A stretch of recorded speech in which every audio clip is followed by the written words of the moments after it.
या आपको भी क्लास के बीच में या एक मीटिंग के दौरान जब पेट से वो हल्की सी आवाज आती है, एक पल के लिए लगता है जैसे पूरा रूम उसी पर रुक गया हो। साइंस में इन छोटी सी ग्रोलिंग साउंड्स को कहते हैं बोरबोरिग्मी।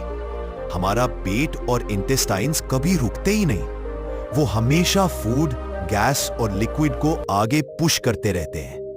इस प्रोसेस में मसल्स कॉन्ट्रैक्ट करती है और रिलैक्स करती है, और उन्हीं की वजह से ये हल्की सी आवाज बनती है। और जब पेट खाली हो तो ये मूवमेंट और ज्यादा इंटेंस हो जाती है। ये सिर्फ भूख की निशानी नहीं है, खाने के बाद भी ऐसी साउंड्स हो सकती है। तो अगली बार जब आपको वो ग्रोल सुनाई दे, बस हल्का सा मुस्कुरा दीजिए, क्योंकि ये कुछ और नहीं, सिर्फ आपके बॉडी का एक नेचुरल रिदम है।